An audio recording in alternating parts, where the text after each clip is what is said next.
Hello and welcome. My name is Dr. Vicki Haspels and here is the weekly forecast for week commencing June the 9th, 2025. Each week I like to bring through the wisdom of the tarot and guidance from spirit using my deck, the Mythic Tarot. So let's begin. First of all, we're going to look at the conscious self, or what we are aware of this week, what's actually happening in ourselves. And I've pulled the Star card. I love this card because it means that we are looking forward, we are looking ahead. The Star card reminds us that things are still up in the air. They're not quite on the ground just yet. It's not grounded just yet, but we can see them. And because we can see them in the energy of the star, it means we can visualize them and have faith in ourselves that something can actually happen and move forward for us. So what we see, what we dream about, we have faith in. The next card is the unconscious, or our soul self, what our guides are helping us with. Sometimes we don't know. Here we have the Three of Pentacles. So what that means is that as we are moving towards a particular goal or desire, our guidance will show us that we are on the path by giving us a little reward. Something tangible. It's the Three of Pentacles. It'll always be something tangible. So if you are wanting to strengthen your relationship, then you will see something happening in real life that shows you that you're on the right track or in the right relationship. There will be signs showing you. Because if you're not sure about certain things, there are signs always there. And the star is our bias, is what we want. So we will be looking for something that makes us feel hopeful. When we're on the right track, we will be given a little reward. That's our guidance working with us. So here we have the next card, which is the block. This thing that is probably scares us a little bit, and things I like to think that we're aspiring to it as well. So here we have the Three of Wands. The Three of Wands represents, so you can see like a little bit arrogant in that picture, like a little bit, well, I deserve this. So what we are chasing, what we lack, is a sense of certainty that we're allowed to have this. How many times do we think, I can't have that, I haven't done enough, I'm not worthy enough? So what we are working towards, because we're getting a little rewards from spirit to show us that we're on the right track, the only thing that's going to make us feel a bit wobbly is that our own sense of lack of self-worth. So whenever you feel something comes to you and it's easy and it looks like a great thing, it's on the path to something that you would love, and you find yourself giving some self-doubt in there. I'm not really sure that I should do this.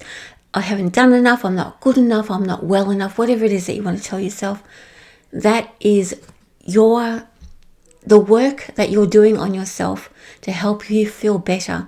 Why don't you deserve this? Why are you not good enough? This card is telling you, to remind you, to help you bring the strength that you are good enough, to show yourself some compassion. So that's to just be mindful. The mind will start to play tricks, and that's just old conditioning. So how are we going to behave or react? Here we have the Six of Swords. Six of Swords says, you know what?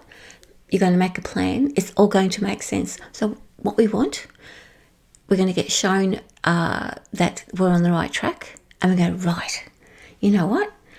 I have faith that I can actually make this happen. So I'm going to sit down and I'm going to make the plans that I know are going to get me there. Not only are we going to make the plans, but we can see those plans clearly.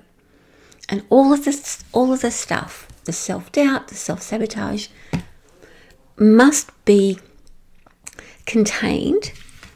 And that's why the Six of Swords looks a little bit stern or a little bit harsh. It's about standing up for ourselves, being a bit stern with that inner voice or that inner critic that says we can't do it. And say, you know what? I'm not listening to you this time. I'm standing strong in my own power. I can see my way forward. I'm now going to put that into action. What does this mean for our possible future? Four of Swords, peace, contentment.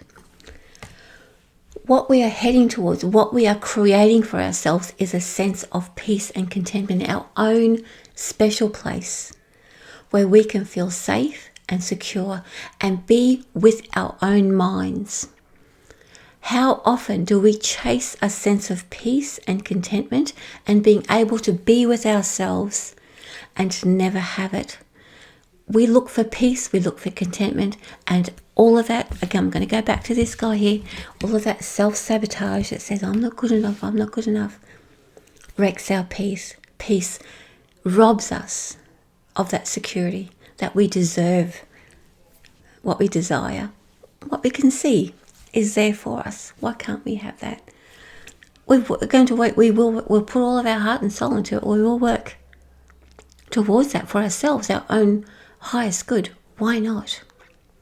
And so I say to you, you are working towards peace and contentment. You have been working and looking for that for a long time, and sometimes that can be a little bit scary. I'm going to talk about that at the end of the video. Why are we doing this? What is the bigger picture here? We want a greater depth of connection to the spirit world. I want to talk a bit about these last couple of cards. How often do we strive towards peace of mind, peace and contentment? When we have it and when we find it, we think something's wrong because we're so used to the drama.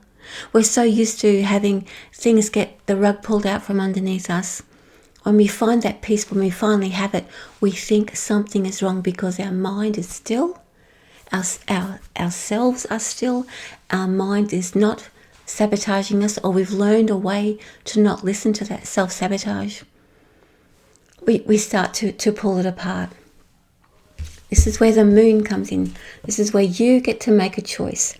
The bigger picture here is learning where to check into the soul, to the connection to spirit, and say, is this for me? Is everything okay? And when you connect into the heart center, you go, oh yeah, this is where I'm meant to be, because that stillness within ourselves, that's still state of being, and it's not about shutting down the mind, it's about having a stillness within. How often are we looking for it, and when we get it, we doubt it? These cards are saying we're working towards achieving that this week, and we get to experience it. Are you going to pull it apart, or are you going to embrace it? The moon card gives us the answer. Go within, check in. Is life meant to be this easy, or this peaceful, or this still? Is this me? Check in to your heart. Yes, it is. Now I want to just a little bit of a qualifier there. That doesn't mean to say that life is not going to get up and down and sticky and all sorts of weirdness. But we always have in here to check that we're on the right path. Trusting what's in here. Because the moon can also make us go blah, blah, blah, all over the place. Check in. Into the heart. Don't go up in here. Make sure that you're listening to the part of you that says you are good. Okay, that's the weekly forecast. My name is Dr. Vicki Haspels. This has been for the weekly forecast for week commencing June 9th, 2025. I will see you back here again next week. Much love for me. Hope you have a good one. Bye.